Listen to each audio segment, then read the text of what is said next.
The arrival of Super Naked saw the 200 PS wars move from faired superbikes to naked motorcycles. And when Ducati revealed the Street Fighter V4 exactly 2 years ago, jaws dropped, literally across the world. And that's because 208 PS from the Panigale sourced V4 engine on a street bike just sounded nuts. For that matter, this is not really a street bike.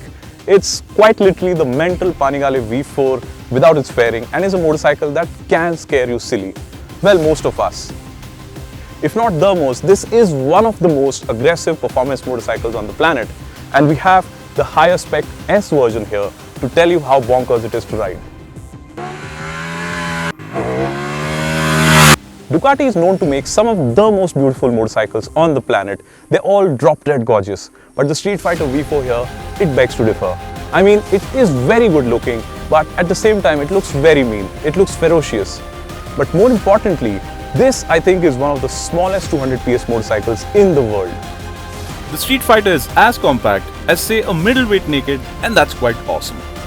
In fact, given the tight packaging of the fuel tank and engine, it's almost hard to believe there's a V4 engine in there. The headlamp unit is tiny but looks menacing, while the biplane wings add a dash of distinctiveness. Our test bike was finished in this special matte black paint, which only added to its sinister feel. My favorite design bit though is the Street Fighter's rear end. The bike looks stunning with its single-sided swing arm and sharp tail piece that's straight off the Panigale. So while the front end looks all muscular and brutish, the Street Fighter looks gorgeous from the rear, just like you expect a Ducati to. Now this is the juiciest bit. 208 PS from a V4 engine, a 14,500 RPM redline, and a curb weight of just 199 kilos. So the acceleration is just ridiculously quick. And anywhere above 3000 RPM, it's easy to scare yourself silly. I barely needed to cross the 7000 RPM mark at any given point of time, given how strong the engine performance is. The V4 engine offers its peak torque output of 123 Nm at just 9500 RPM, which is just nuts, because that's more torque than liter class superbikes offered at significantly lower revs. And 208 PS means that this is the second most powerful motorcycle I have ridden till date after the Panigale V4. But on most occasions, you really don't need more than 50% of the engine's actual potential, at least on public roads. In fact, acceleration is so quick that I was running out of road even before the 10,000 RPM mark, and that means I was just about scratching the surface, because roughly beyond 8,000 RPM is where the Street Fighter goes truly ballistic. And to try and hit the 14,500 RPM redline in any gear, except perhaps the first, you will need to head to a racetrack. And an interesting feature is that at standstill, the rear cylinders are turned off to help avoiding heating up your legs. And when it comes to wheelies, this is perhaps the most mental motorcycle I've pulled wheelies on till date. Switch to race mode, drop levels on the wheelie control system, and it's almost impossible to keep the front wheel down. Just like this. With so much torque on offer at mid-revs, the Street Fighter will rear its head even in third or fourth gear. And the precise fueling helps when trying to carry wheelies over a distance. It is quite easy once you get a hang of it. Find the balance point and hold a constant throttle, and the bike will continue to accelerate on one wheel with help from the wheelie control system. So if you know how to make a motorcycle dance on its rear wheel, the Street Fighter V4S can offer a really sublime experience. The Street Fighter gets the same electronics package as the Panigale V4, which is one of the most comprehensive electronics package that you can have on a motorcycle today. And it's the electronics that really have your back, a lot more than what you might think from the saddle. I mean, riding a 208 PS Super Naked without electronics is almost like having a death wish. All the settings are accessed via the same crisp-looking, high-resolution 5-inch TFT color display as the Panigale.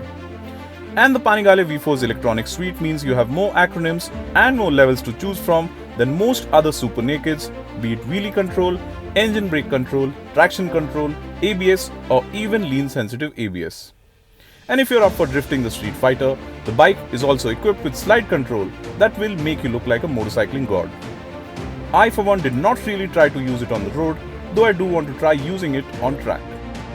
This being the higher spec S version, you get a lot of exclusive bits like lighter and forged Marcassini wheels, top spec, electronically damped Olin suspension, and Diablo Rosso Corsa 2 tires from Pirelli.